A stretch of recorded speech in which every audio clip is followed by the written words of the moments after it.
I got stuff for you. Holy moly. I need to get some snakes and release them around my house. But they love eating people. They love eating kids. These guys are the scientists of the supernatural, lecturers leaving lessons for inquiring laymen. They are applying the scientific method to a world that baffles science. They are the cryptids of the corn. Every day that you open your mouth, I know, right? I'm more convinced that you're abducted by aliens. No. And it just stood up. I mean, it just like kept going and going. And she goes, what the? These are idiots. I was laughing reading this because I already knew how you would feel. Idiot. What part of the story fits your balloon? Well, This isn't a UFO. But who else has big black wings and red eyes? Batman. Oh, Mothman. Oh, yeah, Mothman. Well, everyone, I think we know exactly what it is. So say it all with me. It was the Sandhill Crane. Would you try it? No. You wouldn't eat it? No. Why? Because they're probably toxic. There'd be a lot of poop in my pants. I've seen a 6-foot alligator go swinging through the air and slam into a tree.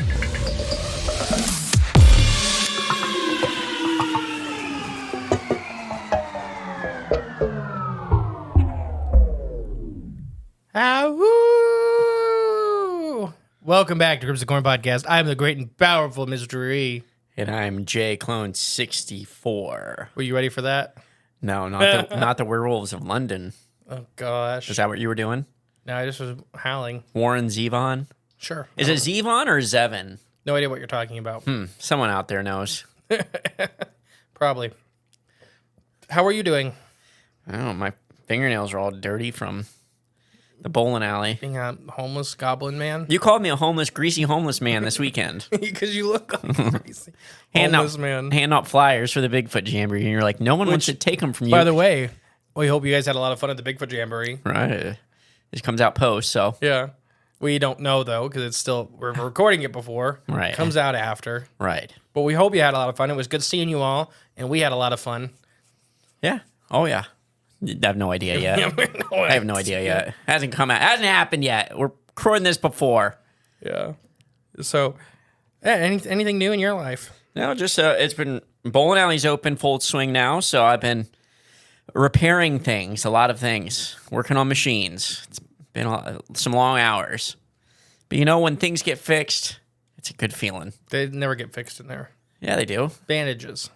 No, they get fixed. It's just you're always chasing one. Whenever one gets fixed, you have like a couple good days of like, yeah, and then something new shows its head, and it's like, all right, better start tackling that one now. Well, just buy a whole new system, brand new. Wouldn't that be nice? What would that be, like $2 million? I have no idea. For A lot. 8 lanes. It'd be a lot. Maybe not that much. I don't Get think everything brand new. I don't think it would be that much. But Do it. Yeah, I'll just do it. Yeah, Just do it. maybe we get a few more ads on some of these episodes. Like I'll be able. Yeah, right.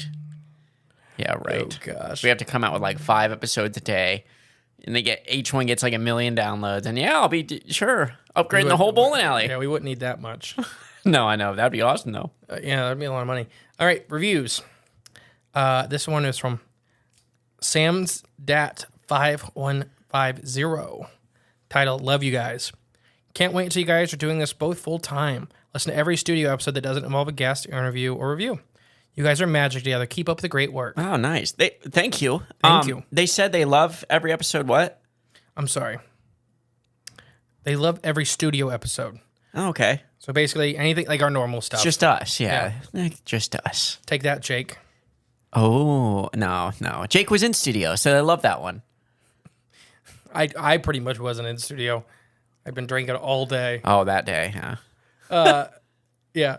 Conferences. The only thing we got left for the year is Crypticon, CryptidCon. which we have 2 new things will be on our table for Crypticon. Yes, 2 new products we'll be offering from the cornfield.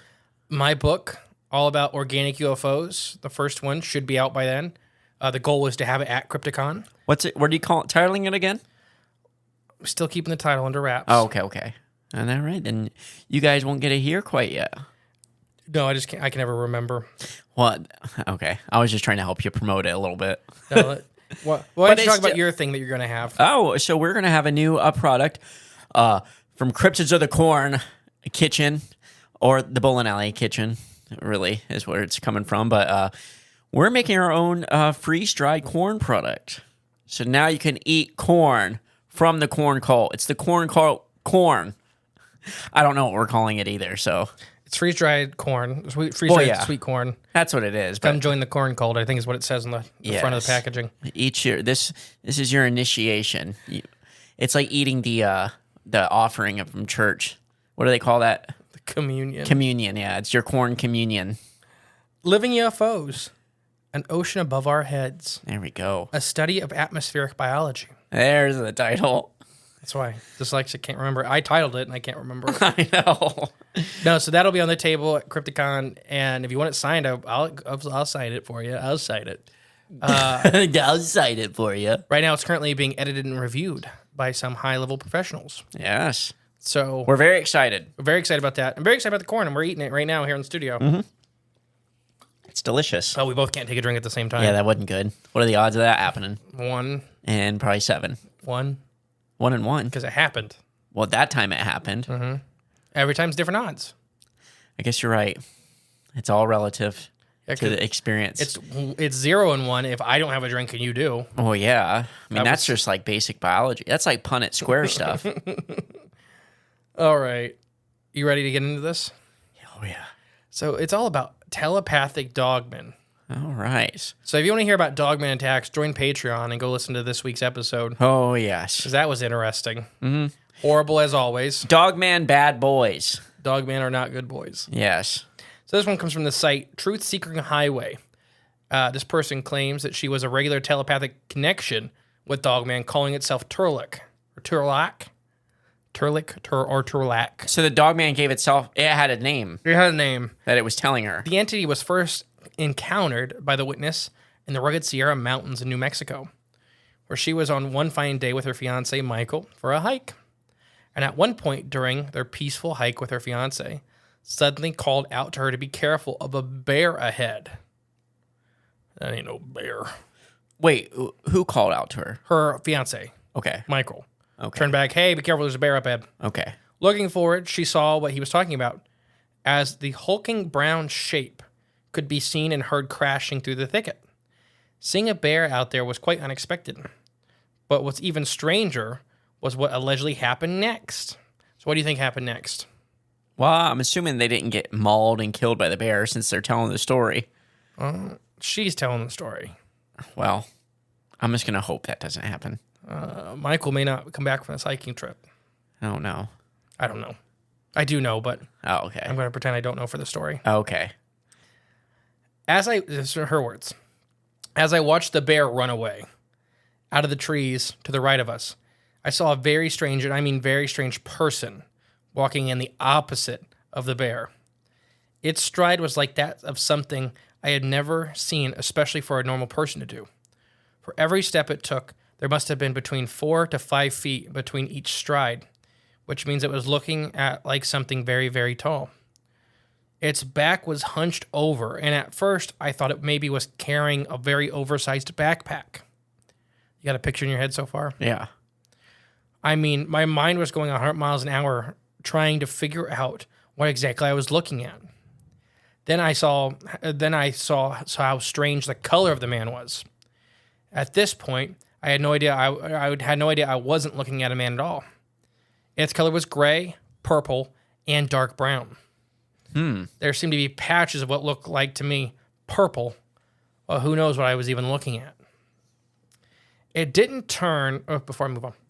So what do you think so far? Well, so Huge- they really did see a bear then in front, huh? Yeah, there was a bear, and then a guy walked... Like, the bear took off from the guy. Right. Or the quote-unquote quote guy. Yeah, the purple A hairy very man. large brown bear was immediately frightened off by whatever this thing was. Yeah. Brown, purple, and gray hair.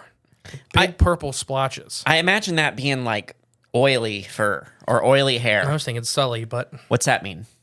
Sully? like from Monsters, Inc. Oh, okay. That Sully.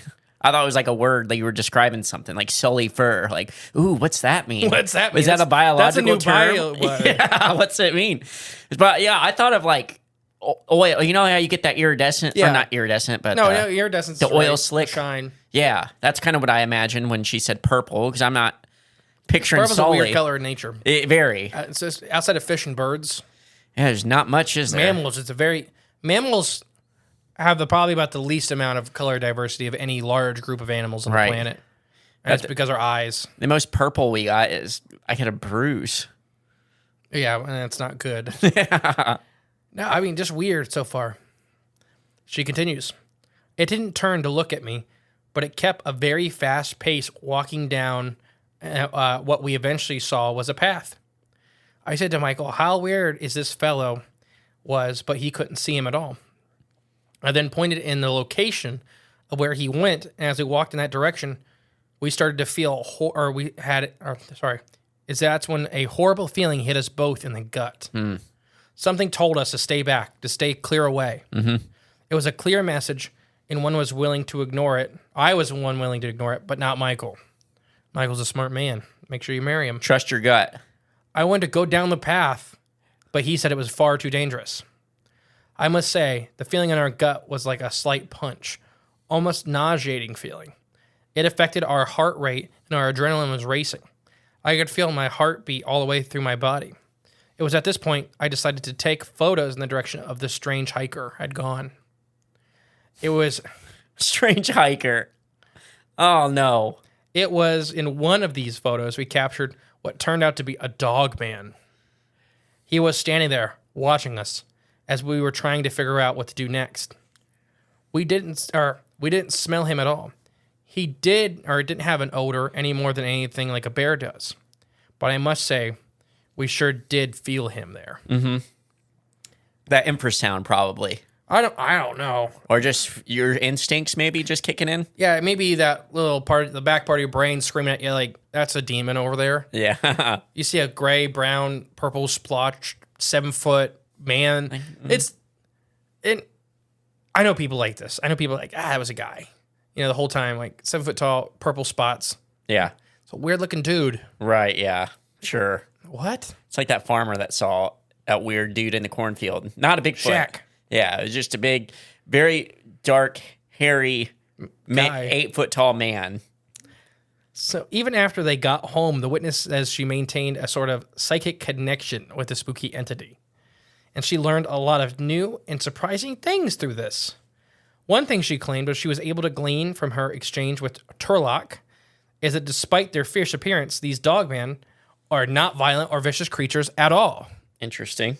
Please join Patreon, if not just for tomorrow's episode. Yeah, if you don't think dogmen aren't violent or vicious or evil.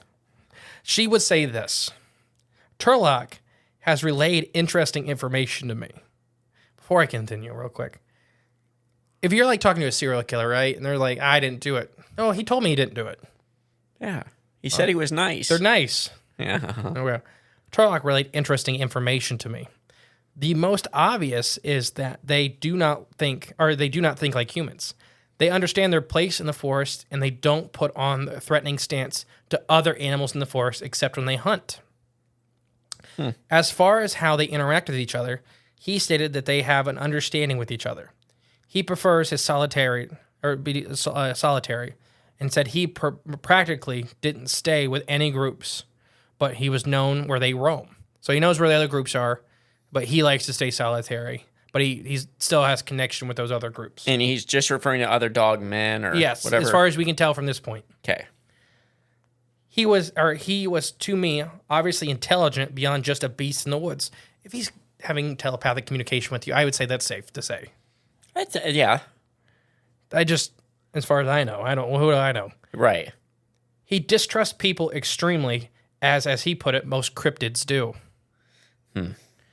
He didn't go into more detail about this then, but he was pretty sure that what we see on TV with werewolf movies isn't even close. Turlock said that he and the large brown bear have been palling around for years. People put human issues and temperaments on these creatures and beings, but have nothing to do with them at all. Okay. So him and the bear are buddies. That's what he's saying. Yeah. Okay. Yeah, fair enough. But other cryptids, as he put it, do not trust people. Mm-hmm. Not Dogman. Other cryptids. Yeah. So they're aware. At least Turlock is. Mm-hmm. Well, I mean, to your point earlier, is he talking about other Dogmen? I gotcha. Or just other entities from other realms. Yeah. I think it's maybe a little more open. Both. Yeah. Another count. So that's it for her. That's what I got for her. Okay. What do you think of that? So she sees this purple spotted Dogman, which I want a T-shirt of. Just trying to think what even. She's a big brown bear, and then a guy walking away that was 7 foot tall. With a big hunch on his back. A giant backpack covered in fur with purple spots. Spots, yeah. But he's speaking to her. And he's like, don't worry. We look scary. We're harmless. Right, yeah. There's other Dogmen. There's other creatures. Some of us prefer to live in groups. I personally prefer solitary. I keep in contact with those groups, but I like living up here. Me and that brown bear you've seen are good buddies, and we pal around. We wrestle on the weekends. We're actually very calm, not vicious. Don't put your human thoughts on us. Which, I mean, maybe there are some nuggets of truth there. I don't know. 13-year-old boy Kentucky. They're what? 13-year-old boy Kentucky. Yeah, but that could be a different entity in itself, though. Another type of dog man that's like bad. 3-year-old girl Kentucky. So that's that one too. I don't know. I mean, I'll keep naming them off. We just did a whole episode. there could be that one exception where he's like, oh sure, decent. Why don't you save that for the end? Or good. Yeah. Turlock. Save that for the end. I don't know. I'm not doubting her experience with this thing. Right. As far as what it told her, I'm calling an uncredible source. Right. We're saying the dog man might be lying. Yeah. He might be deceiving you. Yeah. And there's, evil things don't do that, right? Do you know what coyotes and wolves do? Hunt dogs. To hunt dogs? Mm-hmm. I don't know. It's only been witnessed for this interaction, is that coyotes and wolves will actually come into a yard and they'll play with dogs. And they'll do the non-threatening motions, and they'll play, and they'll gain their trust, lead them into the woods, and then immediately eat them. Oh. That's awful. So, what is this creature doing? Getting someone's trust. Don't worry about us. We look scary. We're harmless. Come back out here. Come hang out. Yeah. Cryptids are fine. Yeah. Cryptids are fine. Here, stand over here let me taste your organs. Yeah. So I'm just saying, that is something that is documented in nature that canids do, and this seems to be a giant upright canid. And, man mixture. Yeah. So it's, to lure us out, sure. Okay. Same behavior. So another account of a telepathy and Dogman was given on a site called Weak and Weird by a witness that just calls himself Zay. They? Zay. Zay? Yeah, that's just what the name part is. Like Z-A-Y. Oh, it's like Zay Tonde. I don't know who that is. He sings Chocolate Rain. Oh, that guy. I like that guy. This might be him. And maybe it is. That's why his YouTube career never took off. Evil Dogman. Dogman thwarted it. They're behind the algorithms. He claimed that he was in regular telepathic contact with the Dogman in the forests of rural Pennsylvania and the United States. Tezonde's from Pennsylvania. This is where I made that up. The Patreon episode, that rural farmhouse was. Oh, okay. Overlap? Yeah. Similar to the previous report, Zay had said that the creatures are not violent or malevolent in any way. They are frustrated and displeased with humankind. They hold no ill will or hatred for us. Zay then explained this about these beings. Very few people understand what courage really is. Courage is not about facing a werewolf, because I have visited with werewolves in the sighting areas more than once. Courage is not about traveling or traversing through Dogman areas with guns and ammunition, because I have visited Dogman territories numerous times, alone and unarmed. I feel like this is a PSA put out by Dogman. Yeah, exactly. To get you out there. I feel like this is directly written against Joel and Brandon. If I am not worthy to be here, then the Dogman can have me. But I have yet to experience aggression from these beings, and they have several subsequent encounters with Dogmans. I have recently discovered a 3-toe paw print almost as big as my palm of my hand. That was so fresh, the Dogman could have been watching me as I passed by. Most people are trapped inside a bubble of their own existence. I reach out of my life around me. I don't write books, nor am I well known. I am a bachelor and I live in a very quiet and private life. The one thing I love to do is get acquainted with the unknown. Anger, fear, and arrogance rarely win anyone's friends and are truly trustworthy. The kind of feelings, you get the vibe off this guy. Yeah. The kind of feelings that you emit of your life force are the same ones you're going to attract. Wow. I have literally had a dogman approach me in the dark, announce their presence with sounds that defy what you could reason of being the average animal. I have heard mystically heavy breathing sounds, a non-aggressive growls of acknowledgement. I have even had dogman creep up on me 15 minutes then I was aware of the entire time. And when I sensed that it was very close, perhaps right behind me, I had a black and white telepathic image of a canid head and snout come to mind. It's an amazing world. If given a choice between passing through cryptid territories and gang territories, I would choose the dogman and the Bigfoot over the humans any day. I have walked through dogman territories in Pennsylvania before without fear because I trust them with a kind of trust that I don't often have for humans. There are very few people in the world that I would genuinely trust. I know just how arrogant, angry, spiteful people can be. I know quite a bit of anger about my own kind.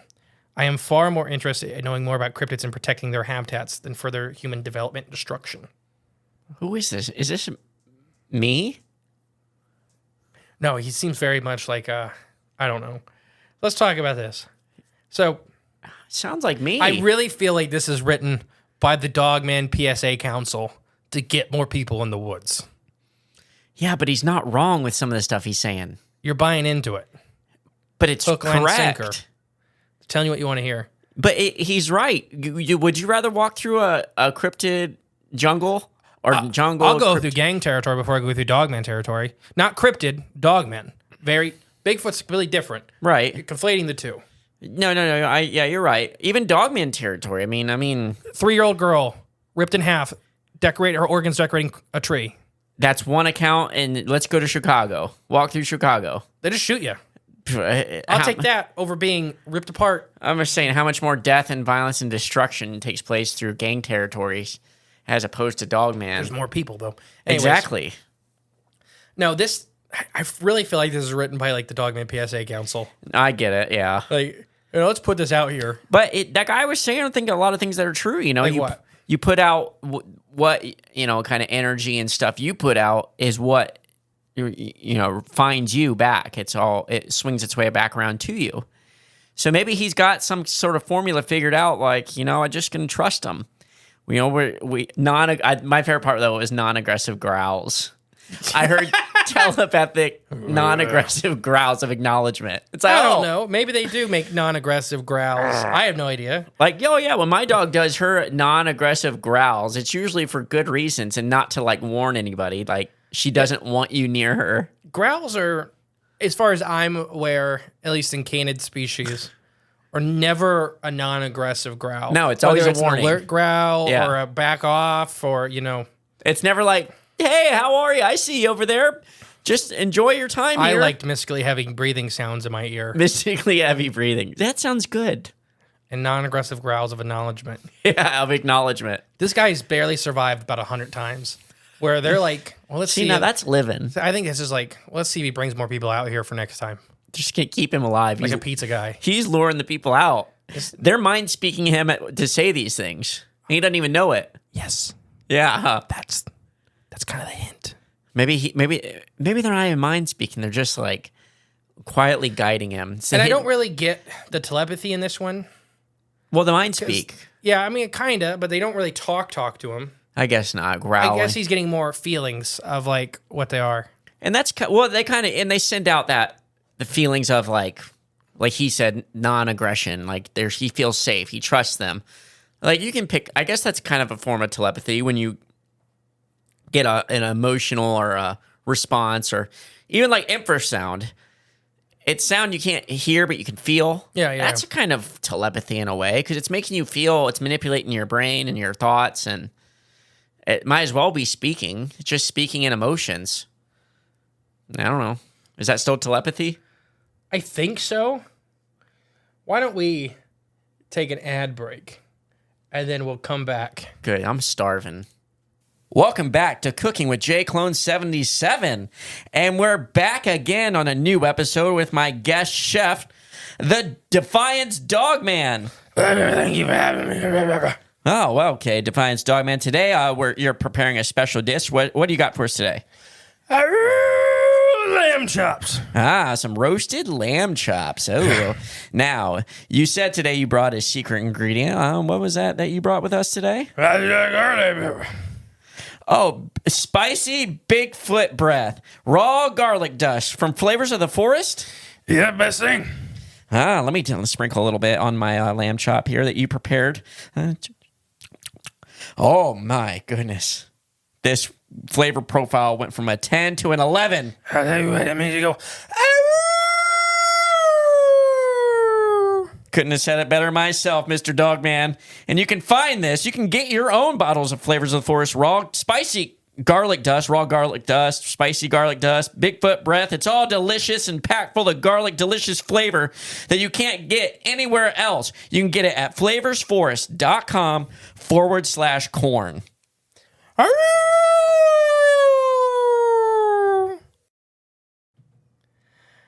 Oh, I love those. I'm starving now. One take wonders. Oh, that's one shot.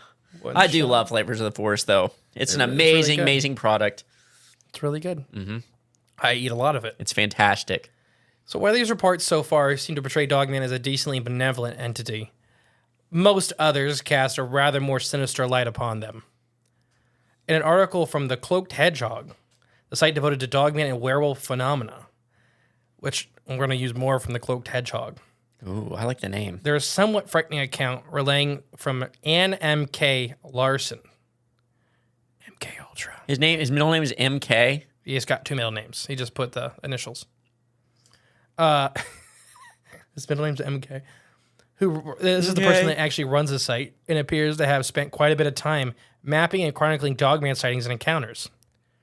She has also sporadically documented a few accounts of telepathic Dogmen, saying this of the phenomena.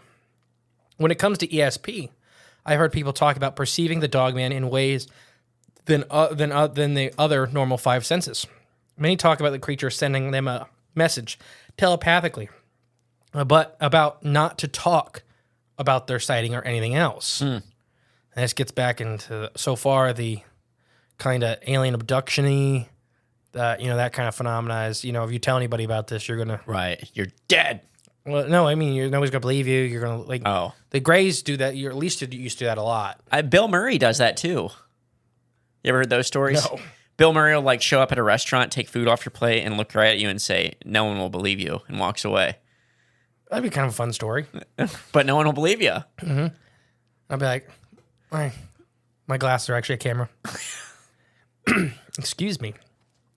Many talk about having distinct gut feelings when these things are around them, and even some say that they have been sight-jacked, as if seeing through the eyes of the Dogman, like that and vice versa. Now, we've talked about that with Ross. I was going to say, think about Ross's encounter, not really a Dogman. No, but a horrible entity that was hunting him. And he could see through its eyes. Yeah. Like a bad dream. Yeah, but as it was hunting him and getting closer to him. Yeah, you could see his own house and everything, yeah. She relays a personal experience she had along these lines, which points toward the psychic ability to lash out mentally, which supposedly happened in the mid-1990s, when she was outside her home one evening stargazing. As she looked up at the blanket of glittering stars across the vast inky canvas of the black sky, she claims that she suddenly was overcome with a heavy sense of dread and seemed to emulate that from a small grove nearby. She would say this of what happened next. I definitely sensed something was in the grove below the fence. Something very, very bad. I felt like 1,000 needles in my skin, and a horrible paralysis and heavy fear had overcome me, which seemed to be projected onto me by someone or something else. I heard my own voice in my head, quote unquote, she says higher self maybe, say, "Go inside, do not run," twice. So that feeling of back away, don't run, get out of the sight though. Inside, after calming down a bit, about 10 minutes later, I opened the window and almost immediately heard a god-awful howl from the cemetery a block away. The window was closed again really, really fast. Larson then goes on to explain that she was routinely subject to some sort of psychic attack from these creatures, describing it as being sort of out instead upon by tentacles of energy. Whoa. Now hold on to that statement because that connects with many other things. Okay. The most pronounced was she emerged with research or looking into the Dogman phenomena. According to her, it seemed as almost as if they do not want to be looked in at too closely, and that they are trying to scare her off the subject. Interesting. And she said this of that. I have also felt them in the ether. I can tell, or I call it the subject, or studying the subject. I perceive it as tentacles of energy searching through the ether, are searching for the one searching for them. The more I read about the studies, the more I can perceive them coming closer. Sometimes I take breaks when I feel like they're coming too close. While working on those maps of Dogman sightings 2 years ago, things got really intense for a long time. Months of reading and mapping Dogman reports for at least 16 hours a day. I felt the tentacles. I ignored them. I wanted to finish the maps. One day, there was a connection made. I could feel it so distinctly. Contact. They had found me. Luckily, I understand that they only found me mentally. They still didn't know where I was physically yet. After this experience, I had become more afraid of the dark. I have some weird experiences with the mirror in my bedroom that I finally had to get rid of. I don't really dare look in the windows at night anymore. I sometimes force myself because I will not live in fear of them, but it is a very hard thing to do. I'm still waiting. Is there more? No, that's it for hers. Okay. Horrible. Yeah, not good. Another. But she's like really high in the Dogman community. I can't wait to really start ripping into these maps for more Dogman episodes. Okay. And that kind of stuff. And I believe hers is some of the maps that some of the people have been looking into to kind of discover what they call pack areas. Okay. And there's a couple of them in Kentucky. Like Turlock was talking about. Like Turlock was talking about. Except they, when you kind of overlay the pack areas, and you notice that a bunch of humans have disappeared, or they only find like a leg. Odd. Or some intestines strung about. Kids exploded. Yeah. Not good. Dogman's horrible. Not good. Yeah. But at least Turlock knows where these areas are and probably tell you to avoid them, right? He's a good guy. No, he tell you where to go. You're like, come on out. Yeah, come out. Bring pizza. Yeah. Bring your friends. There you go. Bring your friends, yeah. Get a bus. Bus up people. I'll give you a block of gold. Here's a tour. I'll give you a tour. Mm-hmm. Here's the cooking pot. The cooking. Oh, yeah. The big kettle. Mm-hmm. Yeah. Witch's cauldron. No, so very odd, this like psychic attack. So these tentacles of energy, a very unique thing. Very. I haven't heard this described yet, but it makes a lot of sense. So, in a lot of people that research into souls, for example, whatever you want to call it, the more ethereal side of being, the more ethereal side of life, they describe souls, and I even have felt this before when I was younger, that, your soul, whatever you want to say, if it sits in your chest, sits in your head, whatever, but there's tendrils, like tentacles that come out of your soul, and that's what connects you to other people, like strings. Okay. So it's like that electromagnetic, I don't know, connection, spark. I would not say that. You don't think so? No, it's literally like a jellyfish. I've heard some people describe it. Okay. Like a jellyfish is sitting in your chest. That's you. Mm-hmm. And the long, thin tentacles are your connections to other people's quote-unquote souls. Okay, I understand what you're saying. So they talk about the entities out there, though, that maybe don't have a physical form or a fully physical form. They still have these. But they still have a tentacles. quote-unquote soul-like thing. Yeah. So they can hunt through the ether, through whatever you want to call it, the mental side of it, the ether, the spiritual plane, whatever you want to call it. And they can kind of influence. And they think, some of these people at research talk about these higher beings that are, if we're talking about the jellyfish analogy, they're just really big jellyfish that sit really high above. Okay. So you don't even see what they are, and you're just interacting with a tentacle. Okay. Of energy, of being. Right. Not physically. Yeah. There was even a ghost movie that kind of portrayed this, where he discovered like a light that could see ghosts, and ghosts could actually see it. It was like 6th Sense? I can't remember what the movie was called. Oh, okay. But he took it to like a haunted house, like an abandoned, and he was finding real ghosts. Oh, gotcha. One of the ghosts he found was a marionette, and he realized that the ghosts had been haunting the area, was being puppeted by something like, it showed it really well, planes above, where he could just see the strings going into the sky. Wow. And then finally the being came out, it was like a big monster from the upper spiritual plane or whatever you want to call it. Right, yeah. So dealing with these dogmen, with that specific encounter, with these tentacles of energy, makes me kind of connect it to these people that research soul or the spiritual plane, and that these dogmen may be interacting. We're just, the physical thing may not be, which we'll talk about when we get to what dogman is. The physical side of it may be the least exciting part of the phenomena. Okay. When you really start looking into, like, she's like, when you start looking into the subject more, the subject bounces back harder. We've heard that does not want you to, yeah. hundreds of times with many different phenomena that may be interconnected. Whether it's, I mean, Greys, I brought up the Greys already. Yeah. But a lot of our friends that have researched the Greys, some big names, they talk about that. That once you start looking into them, I mean, Daryl. Daryl said that exact sentiment. Not sentiment, statement. Where he shared the same sentiment. The same sentiment. Could you tell I did aquatic biology for a long time? Sediment. Where that as he grew up and started looking more and more harder into the subject, it bounced back harder at him. Right, yeah. And, you know, I think that these subjects do that. I think that they want to be known, but not found. That makes sense. If you get on, and we're good friends with the Merkle crew, and, you know, they've kind of talked about these subjects and these kind of things that where I've been a part of it. I've watched it, and I can't talk about what I've seen so far. You know, that'll come out in a film next year. But the harder you look, and I don't like it. I don't like doing it. I love doing it with the guys and stuff like that, but the extra side of it, it bounces back hard. Yeah.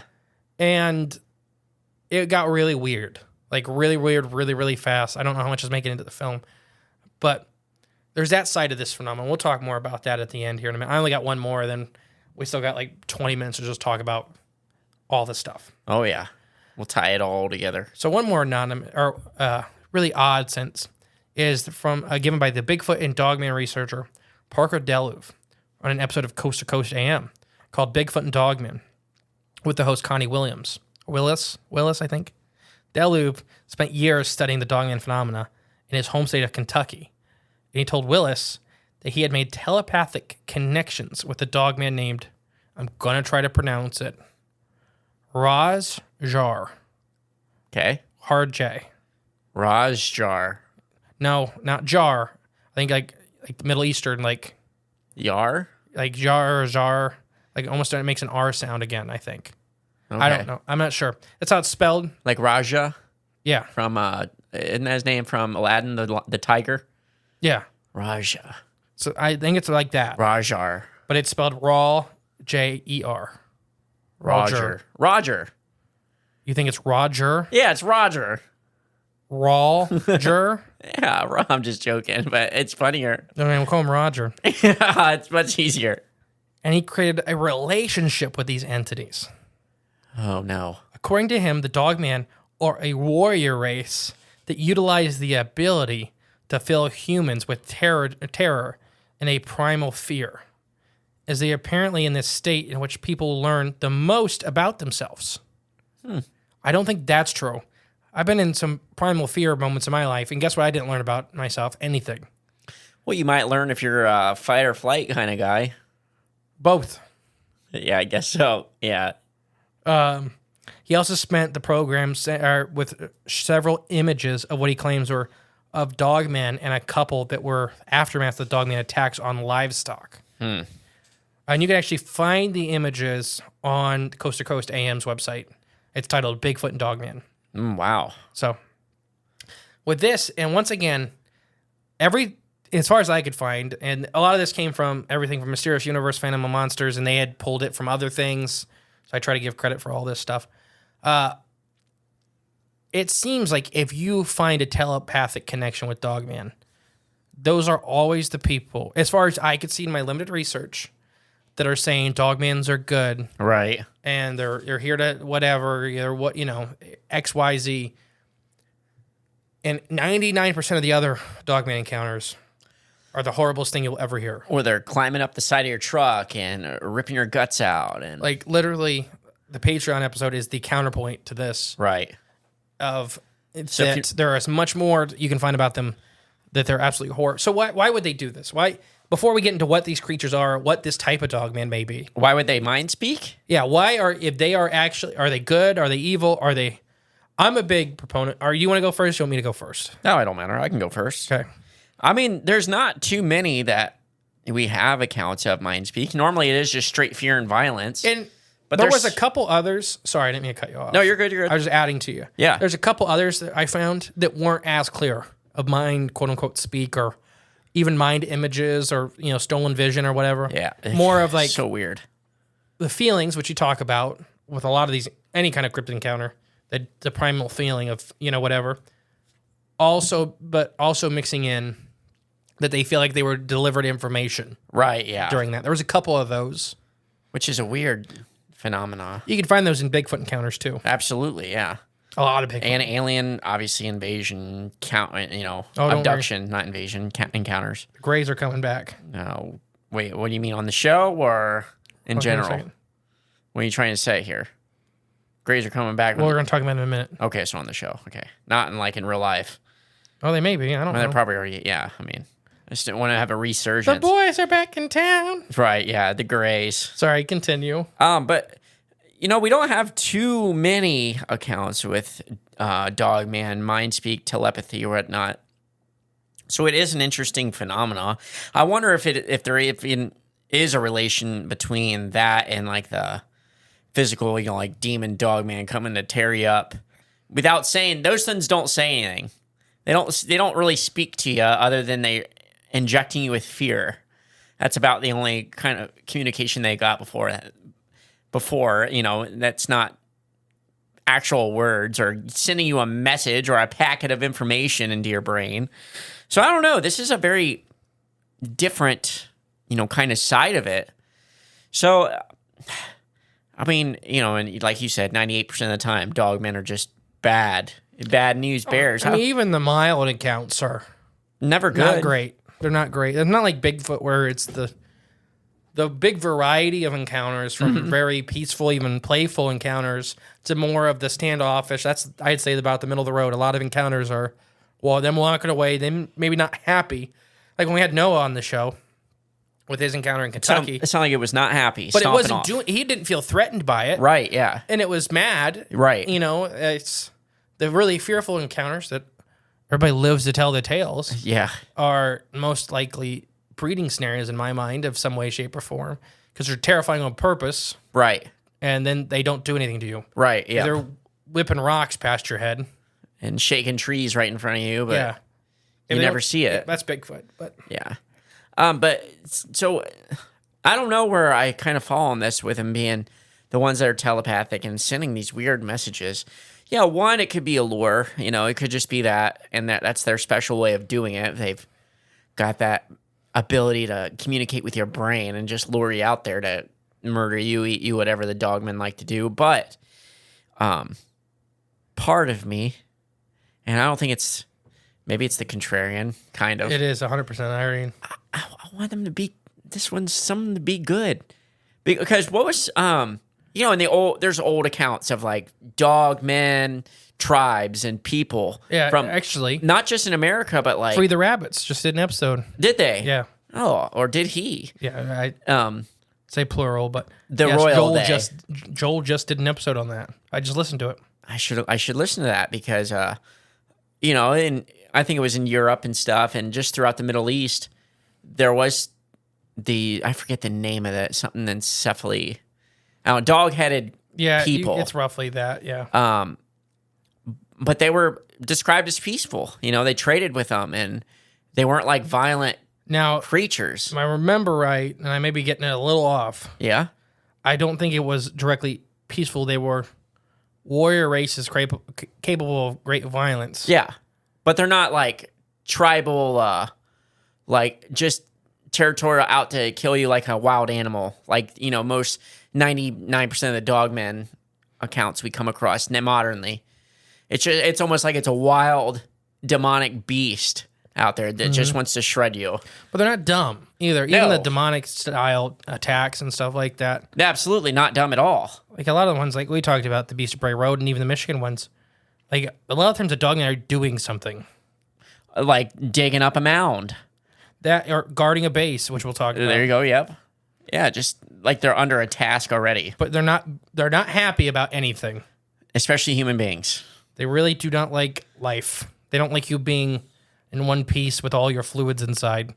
Yeah, I think they see you as a gusher. They want to help you liberate those fluids. Right. Just like me. Well, when I see a gusher, I want to pop that sucker open like now. Okay, that makes sense.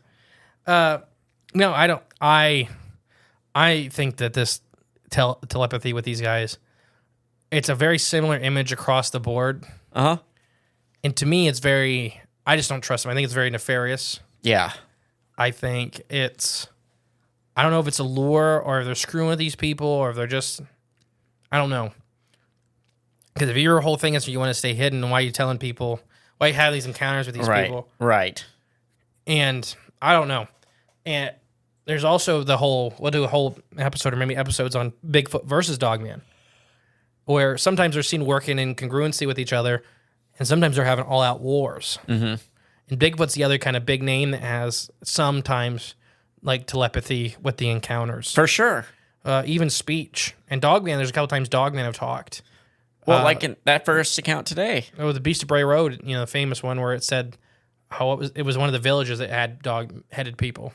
Well, that's what they roughly guessed it to mean. It's translating the growl language. Yeah, it's a rough translation. Mm-hmm. Growl language. So I really just don't think these are good. I think why they pick these people over others is maybe that let's talk about the second to last one. Like why they picked her is because literally looking into the Dogman phenomena too hard. She attracted it. She has really cool maps and like you can literally see sighting ranges. Like in my opinion, you could see territories. If you and I talk about this with Bigfoot a lot. Take the Dogman word out of it and just put wolf. Put wolf. You can see either pack or family or whatever you want to call them. You can see territories with these maps she's helped build, and which is probably not a great thing if somebody's serious about like if you figure out how to actually hurt these things. That's probably not a great thing for them to know where like the big families of them are. For the Dogmen? Yeah. Oh, of course not. So that's what I'm saying is that'd be a good reason to strike out against her with mental anguish. Gotcha. Okay. Slow this process down. Because I'm a big believer that entities like this want to be known but not discovered. Right. Known but not found. Yeah. They want to be in the zeitgeist, but they don't want you to actually know anything about them. They want to be in the shadows. Dum bum bum. No, I don't. It just, and I don't know if this is a way of like keeping some stories alive or spreading misinformation or they're screwing with these people. Yeah. Or maybe there is the early off chance that these are actually the random one-offs that aren't murderers. They're the good guys. I'm going to say that that's probably less than, let's see, how much of life is extinct? Whatever the other part of that number is. Like 0.1%? 0.01%, I believe. Oh, okay. Yeah, I mean, that means, so you're saying there's a chance. Yeah, there is. For Joel, the good dog man. Right, the good dog man. There's probably one out there because he's got a pituitary issue and he is like mini. Well, I mean, Teen Wolf. Werewolves are not dogmen. We've covered that many times. Dang it. Werewolves are not dogmen. Yeah, I guess you're right. Can't use it as an example. How to tell the difference? If your creature has pants on, it is a werewolf. Yep. That's a quick indicator. If he's good at basketball. I was going to say the same thing. All right, he's a werewolf. Let's talk about what these things could be. Okay. I have like the basic list, plus kind of one I may have said before, but it's kind of more I'm leaning more towards in my life now after we've been doing this for so long. Let's talk about the first one, is that these are somehow flesh and blood beings, that they may be hyper intelligent flesh and blood beings. Like we talk about in the show a lot that biology is able to have superpowers. Mm-hmm. They rewrite the laws of physics around animals all the time. All the time, yep. So to say that telepathy doesn't exist in nature or couldn't exist in nature is probably wrong. What always confused me though about it is because we can actually, you've seen the mind reading machines, right? What do you mean? They actually have electron like machines that will put whatever you're thinking of images. Oh yeah, like almost like it almost looks what like that an means- AI. Yeah, but what that means is no. There's some really good ones now. It doesn't look like the AI. Oh, okay. There's some actually ones that if you focus on an apple, it'll show you. That's kind of crazy. But what that means is the energy of thought is going out around us. Yes. Which can be interpreted and sent back by a being. Just because we don't have a clear cut. I'm not saying telepathy can't develop naturally. Right. It may be. It may be a way to communicate. I mean, we know whales communicate through sound, but they communicate through sound much higher and lower than we can hear. And some species, like blues, can do it over 1,000 miles away. Yeah. So how is that? How's telepathy more impressive than that? Right. That's pretty impressive. An animal has a heart the size of a car.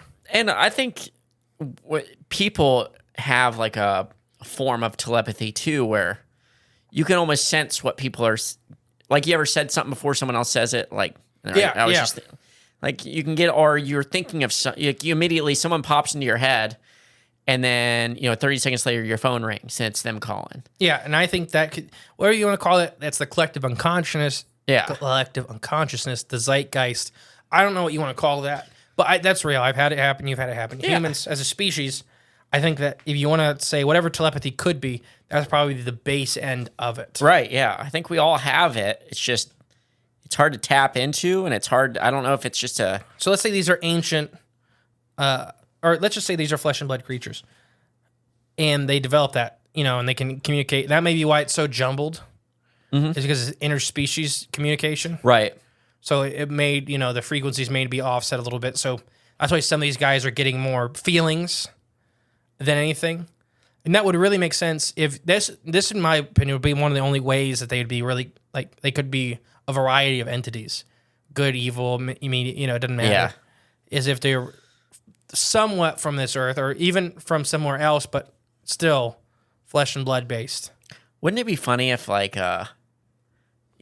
these creatures, if they talk to mind speak with you, they're speaking your language, and so it's usually in English for us. They would be in English. Well, that part's weird, but I get what you're saying. It's just sending that energy out. Your mind probably translates it into English. Yeah, it's more like Spanish isn't a good example here in Ohio.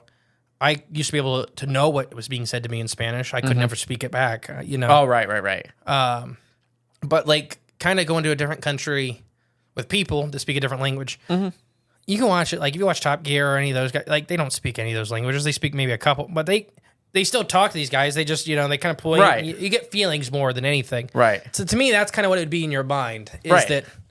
that the gist of it. And it would just be funny if, after a few generations of the way people speak now, especially our younger generation, with all their fun new words, shortened words. Rizzler, Skibbity. Yeah. If you got a dog man saying, don't fear me, like, I'm on fleek. They haven't used that in a long time. I know that. I'm around a lot of, with 4-H advising and everything, that's when I like to bring up that you guys don't say that no more. And they're like, no. But I also time. watch a lot of memes and I scroll, Yeah, I know that one's dead. So I know a lot of so they were saying, lingo. They were saying Rizzler and stuff. I'm like, stop saying that. They're like, how do you know what that means? It's just based. I'm only 30. Yeah, it's not hard to figure out. That's funny to think that they think I'm 80. Right, yeah. We're only 15 years apart. Yeah, if you get a dog man calling himself the Rizzler, I would think he's evil. I would run. Maybe this name of this episode, Telepathic Dogman, The Rizzler's Return. Yeah. Oh, gosh. No, so Flesh and Blood, what's your opinion? Man. Yeah, I don't know. With some of these, with telepathic ones in general, well, shoot, because we got Bigfoot that can do it. At least speculatively. And I said, you can't discount that a biological entity could do this. Right. I do believe that it is biologically possible to do this, especially now that we have machines that are on the base end of interpreting thought into picture. So that means that crazy thought energy goes out there as an image. It's like a radio wave or a microwave. It's like an image wave. That's awful. Having those machines that can read your thoughts, basically. Well, I mean, there's good and bad, right? We talk about that all the time. Is mute people or people that they were talking about a couple instances that they were using it for medical research and that kind of stuff. Like, and there's a couple of people that are paralyzed that they were using to actually describe things. So, to help symptoms of these diseases that you cannot talk to the patient. Right. So there is good and bad with everything. There's good, yeah. I can just see, though. Technology's not evil. And corporations aren't evil. They're just how you use them. Well, it's a person. There's exceptions. It's a person that's evil at the top of a corporation. Right. They set up those corporations. Evil people. But it's a guy or a gal at the pinnacle of that pyramid. Yeah. That's making evil decisions. But just, what if, you're the building's not evil is what I'm saying. Is like, it's just a building. I got you, yeah. It's just a name. But what if your intrusive thoughts, just start popping in, randomly, like... Or that's if they force you to be strapped into the TV 24/7. Like Clockwork Orange? Yeah, see, that is... Not the technology's not evil. It's the guy holding the gun to your head making you wear the TV. It's like, here, come in for this trial offer, see if this stuff works. And, like, they hook you up. And Dogman, flesh and blood. You're imagining Dogman just ripping people's heads off and stuff. No, flesh and blood, I mean, yeah, Dogman's got to be. I kind of proportion Dogman into like how we look at Bigfoot.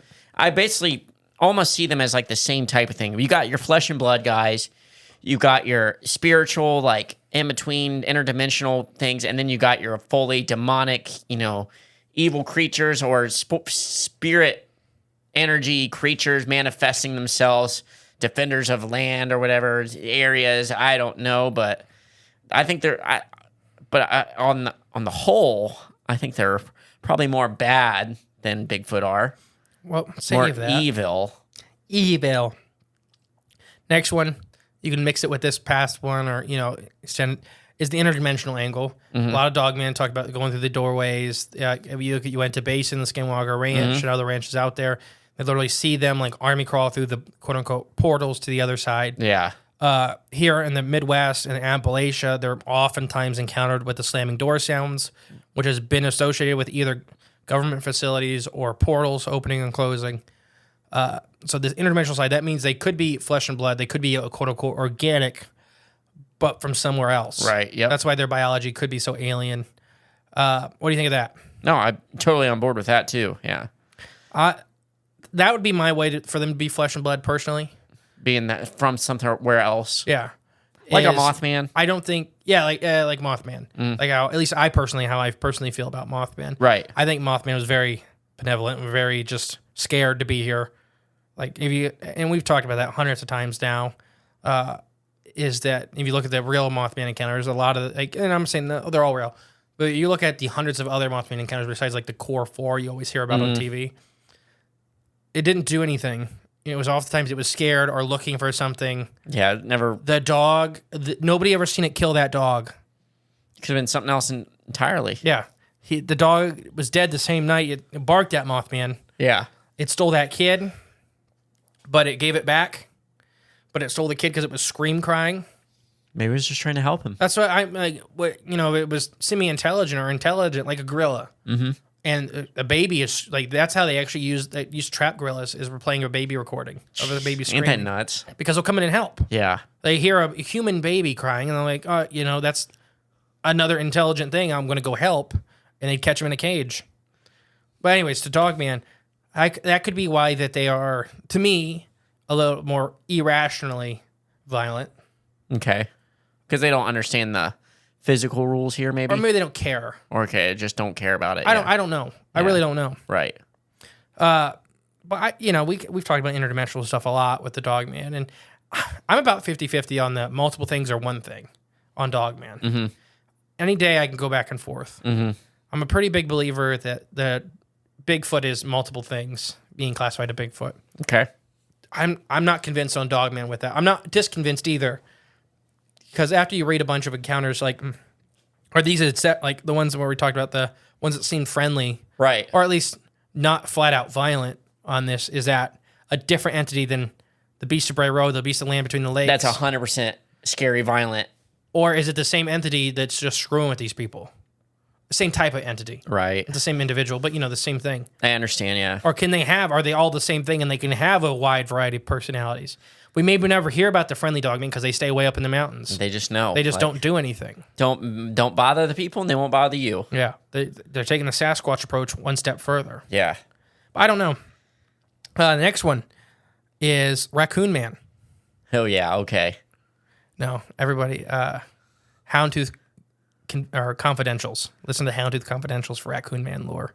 No, they do a lot of coon hunting, paranormal encounters. It's a really good podcast. No, so Raccoon Man, possibly Dog Man. Could be. We don't know. Yeah, but with the bite, the bite patterns. Yeah. That was the other episode. Oh, that's right. If you want to learn more about Raccoon Man or more Dogman violent encounters, just hop on over, join our Patreon. We're really pushing the Patreon today because the episodes are kind of connected. It doesn't really matter. They coincide. Yeah, they're just violent Dogman encounters. Yeah, pretty much. No, so I have government experiments, and I don't know. We've heard a lot about this one. There's a lot of high spikes around government bases with both Sasquatch and Dogman, but it seems to be a lot more Dogman, almost like they're guarding the place. In national parks, the Dogman, there's the whole UN stuff that's being seen out there, the slamming doors, that kind of stuff. Is it to the facilities underground? Is Dogman one of these other categories that the government, the modern ones, like the crazy violent ones, are these the ones that the government has gotten a hold of and has made them that way? Right, yeah. Experimenting with them. Mm-hmm. Are these entities that may not be malevolent, they may not be evil beings, but when they had the experiments on them or released or whatever, they escaped, they just turned psycho. Right. We talk about that a lot. Could be hopped up on drugs. Well, with animals in captivity. You've seen Jurassic World? The new one? The Indo-Rex, the first new one. Yes, I saw that one. So they talk about that a lot. I mean, that's a common thing in captivity with animals that are raised solitary away from Naturally. their species. Oh, gotcha. They kind of snap. Yeah. And they can get very violent very quickly. Yeah. Tigers are a great example of it. Tigers are normally very reclusive. They're one of the most powerful predators on the planet, but a lot of times they'll avoid people unless they've been injured by people. Yeah. Tigers raised in that situation, taken away from their moms as cubs, a lot of times they snap mentally. They either go super depressive, or they become like a potato, or they become murder monsters. Yeah. And it's because they have a social... They're solitary as adults, but they have a complex social structure growing up. Mm-hmm. They need mom a lot of the time. They spend 3-4 years with mom. Right. So when you take that away... So what if that's what's happening with these dogmen? What if they naturally exist either here or somewhere else? Mm-hmm. And when the government started...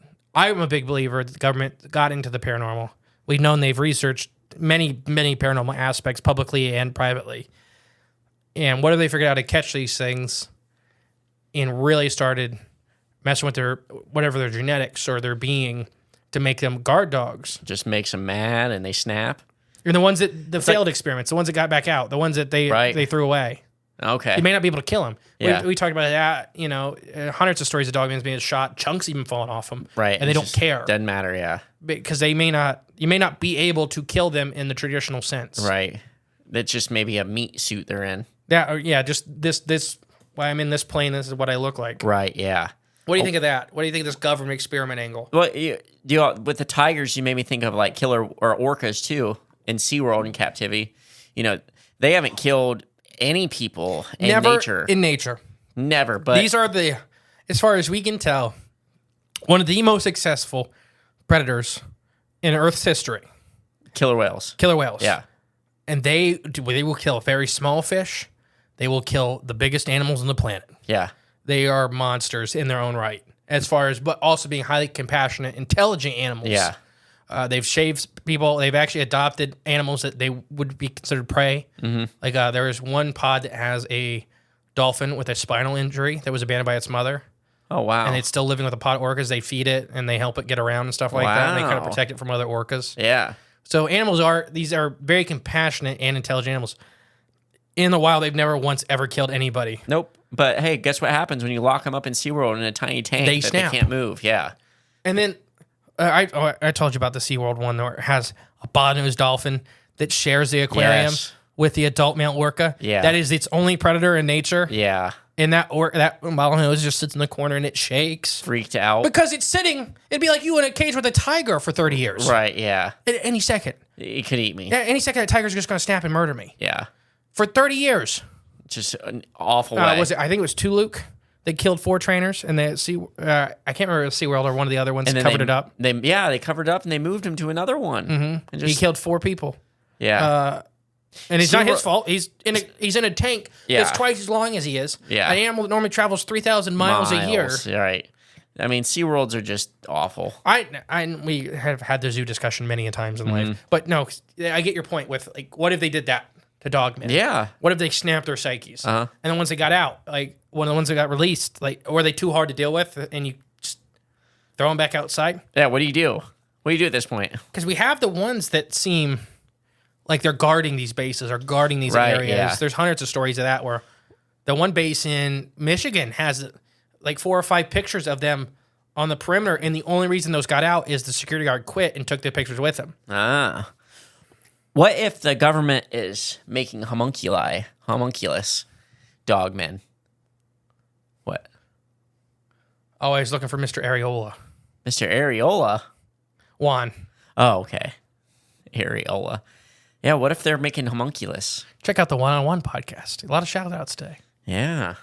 But no, I don't know. Maybe they are. Maybe they are making these things, and they're growing them. Like, they're we talked splicing them with about other that. DNA. So before it was outlawed, we found a lot of problems with genetically manipulating and actually creating life like that.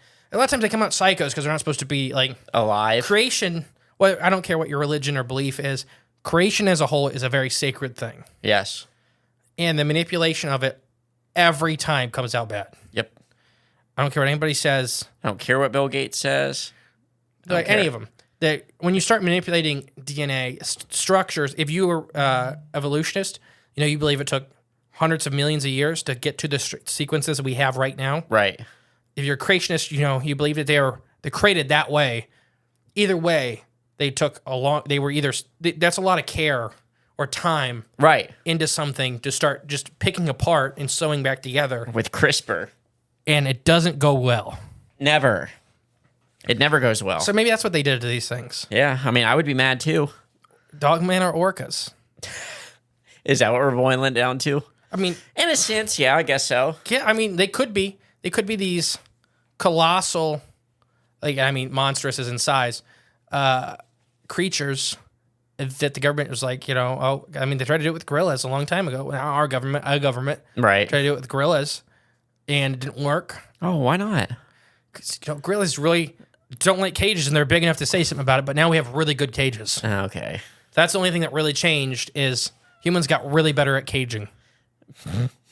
It's so awful. It is. I know. I know it is, but So what man, are you voting on government experiment? I think this could also play a huge part in it. It very well could. Until our little talk, I didn't. Yeah. I think you've convinced me more towards this. That they're creating. Whatever they were, that I still don't think they're good or maybe friendly. Even before this, Yeah. But this may have really Hammered that home. put them over the edge. Yeah. Because you can't. I mean, you don't mess with nature. It always goes bad. Backfires. Yes. It's never worked. My second to last one is the Fae. Yeah. Now we see a lot of these. So you've mentioned the several types of Dogman, the several types of Bigfoot. We see a lot of these strings from these Dogman encounters attached to the Fae side of the Bigfoot phenomena. What we believe may be the Fae masquerading as our hairy hominid friend. They Right. may also be putting on this mask as well. the Big Dogman. purple spotted fur hunchback thing. Like, That's purple weird. spots is weird to me. That is very Purple's weird. a really weird color in nature. I would like to have seen what she's, at least just a picture of what she's seen. I would love to describe see it as even a purple. drawing. Like if she could Yeah. find the color of purple. Right. Like, is it Sully purple? Like I made the joke, like he was being blue with purple spots. Right. Yeah. Or is it like a more like that deep gray purple? There's, Right. or violet. The violet purples. I don't know. Purple's a very wide spectrum to say with some very crazy colors. Oh, absolutely. Yes. Let me look at hummingbirds. Have all sorts of crazy purple colors on them. So what if these are the Fae? That's the telepath. This Yeah. there's dread. That's a common thing with the Fae. And even the grays we associate with the baby Fae. That's kind of like the common threads of all of these.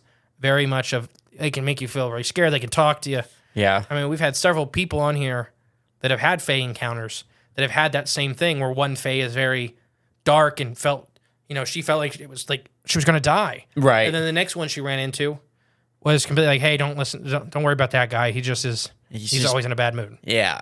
Trust me, though. But yeah, so what if it's that? What if these are Fae? What if they're patrolling it? They're portraying Dogman. That's why these guys haven't been ripped apart, it's because they're quote unquote not really there. Not physical. Yeah. You know, I mean, again, you can't rule this one out. Because I know, we know Fae play a part in stuff like this. The Fae are a very common thread through a lot of paranormal and cryptozoological research I think many people do not pay enough attention to. And everybody, if you're a newer listener here, I highly suggest listen to some of our older Fae stuff. Because when we say Fae, we do not mean just the fairies of England. Right. We are talking about a universal legend of human culture. It's like dragons, which is another thing with, dragons and fairies always a lot of times they're opposite ends of the spectrum for each other in many different cultures from around the world. Okay. But like when we say Fae, like the little people here, they're lost tribes in North America is a lot of time what they're called. But they fit a lot of the same mold as Fae from around the other world. Right. Africa, I forget the name off the top of my head, but we've talked about it several times. The Fae lore of Africa fits the Fae lore of North America, fits the Fae lore of China, fits the Fae lore of Japan. It's this weird, and even Aboriginal Australia. They're niches. Well, no, it's just that they're here and you're experiencing them, so that's why they fit. Right. Same with dragons. Yeah. They just like throwing that word in whenever you can. Niches? Yeah. Yeah, I do. Niches and phenotypes and... So, what's your vote on the Fae? 7. No, no, I get, like you just described it. They definitely play a part in it. There's a lot of overlap. Like I said, I think that's just very much kind of falls in line with how I feel about Bigfoot. Like it's Fae involved. It's physical.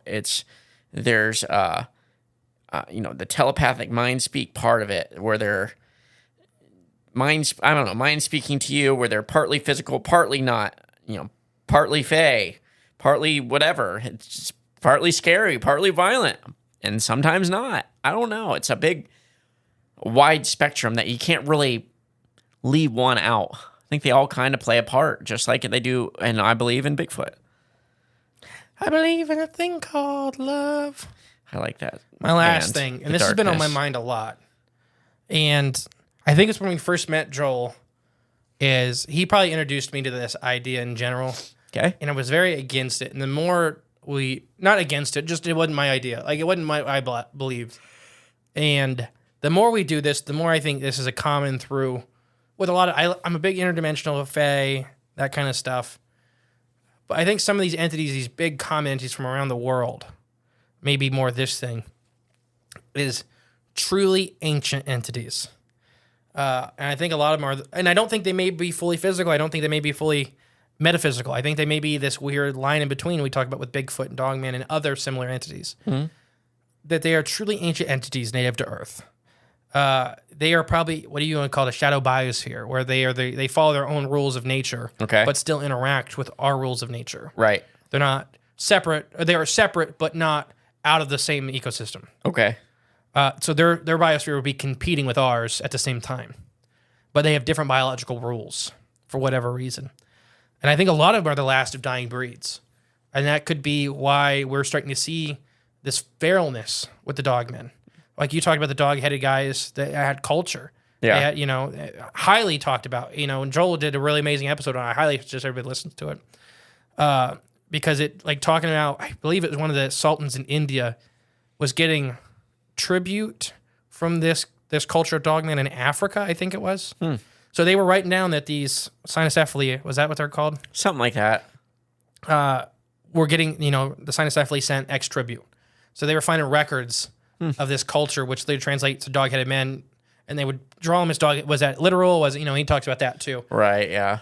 So what if they had culture? What if they were ancient groups? And at this point, if you want to talk about the genetics, they're going extinct. We've talked about it with dragons a whole lot. That I 100% believe dragons are real. Whether they were giant bird, like reptiles, like pterosaurs, like re-evolving into something similar, and we just slaughtered them all. That's the thing. That's kind of what we do. Humans are known for it. We're pretty good at it. We may not been the reason mammoths went extinct, but we were definitely the last nail in that coffin. Yeah, we make sure we wrapped it all up. Yeah. And that's several. I mean, you listen to Freaky Fauna Friday, there's tons of those that we've been the final nail in the coffin.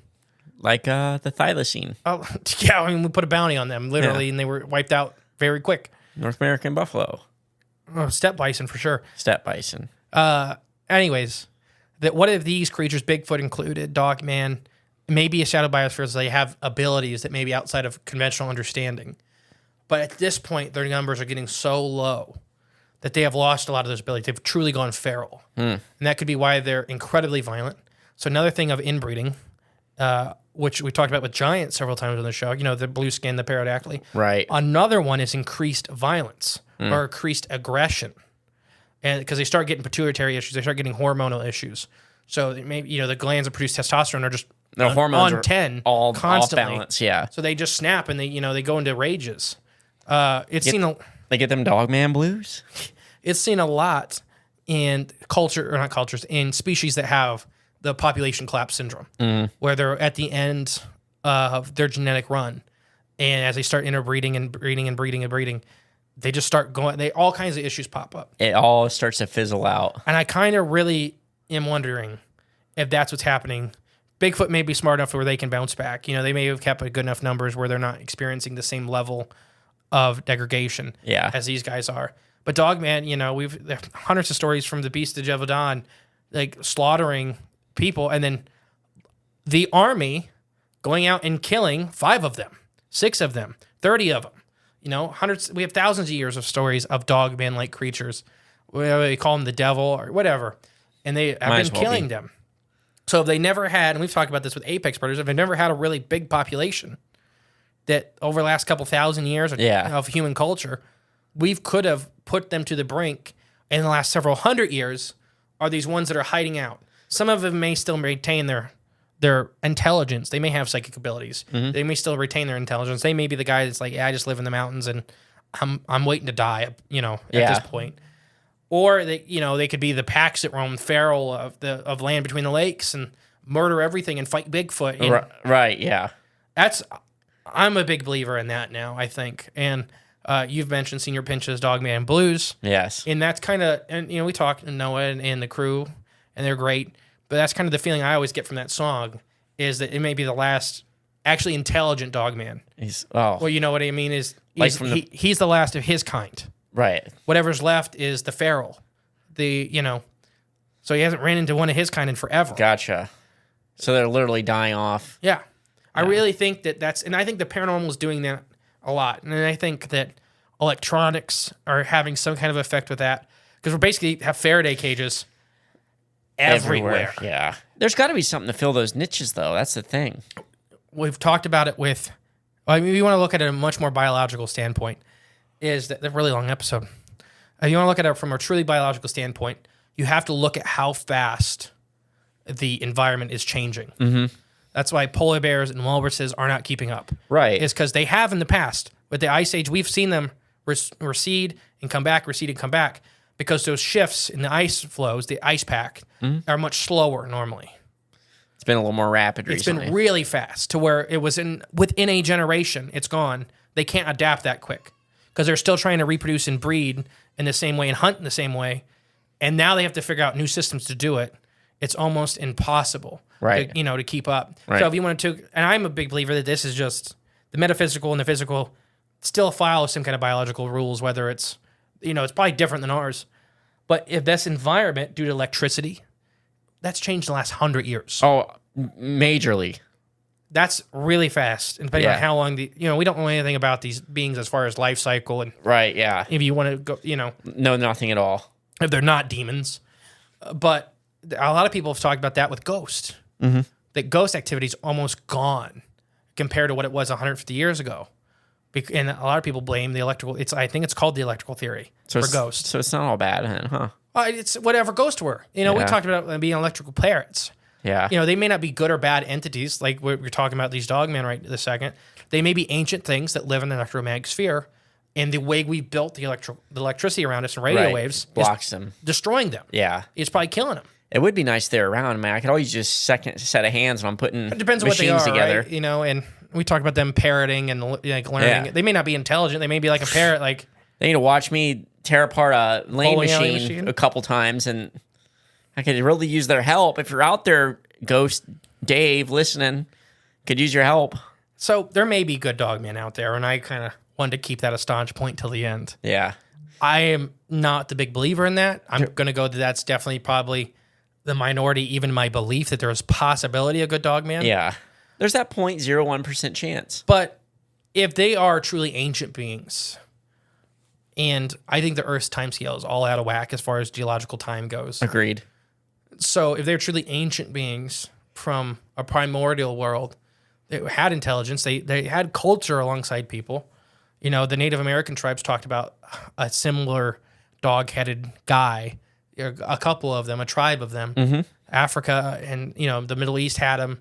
And then in, you know, ancient Europe, the werewolf-type beings were talked about like they weren't talking about like myth now. They were talking about like, you know, they're out there, just go find them. Right. Even when we did our Living Dinosaurs episode, you know, the mountains of Scandinavia, the mountains of Northern Europe hold a lot of secrets. That's probably where the last quote unquote dragons were killed, is because they had to keep going farther and farther and farther away to find a dragon to kill to prove your manhood. Jeez. Because there was less and less and less dragons. They probably lived a long time and breed really, really slow. Yeah. That's what apex predators do. Mm-hmm. They just, you know, most of the time they just do not produce a lot of offspring, and they take a long time to get to that size. Right, where yeah. they produce offspring. So that's my ancient entities theory. I like it. I like it. I'm down. I'm always down with the ancient beings still inhabiting Earth, because they probably are. Their energy, some form or another. But I think they're paranormally endangered. Is that a good or a bad thing? It depends. I mean, I'm a big believer in not losing any biodiversity. True. But it just depends if that theory is accurate then. But if they're feral and inbred to the point where you can't save them, Then we don't want that. it's time to start pushing them off a cliff a little faster. Yeah, it's time to drain that. Let's do what gene humans pool. do best and Break put the final nail in the coffin. the final straw. And there's people out there that are probably doing it. I break do the believe camel's back. there's probably a government crew that's out there cleaning up Dogman, shooting them in the back of the head Oh, I'm sure. with like an ionized particle bullet, Or ionized silver bullet. ivermectin. Yeah, full of ivermectin. It's good for bacteria and Dogman. Dogman. It probably would. Just blows them up. Yeah. Eats That's them the from the metal inside door. out. That's the metal door slamming you hear in the woods is a Dogman dying from ivermectin. That'd be a nice thought. I have been the great and powerful mystery. And I've been JClone64. We'll catch you next week, guys. Bye. Hey guys, thank you for listening to Cryptids the Corn podcast. Remember, the best way to support the show is share it with a friend. But if you are craving more of the J clones And more from Mr. E. there's always extra content on Patreon. And our paid member space on cryptidsofthecorn.com. We'll catch you next time with more exciting, fun, and informative information. Bye.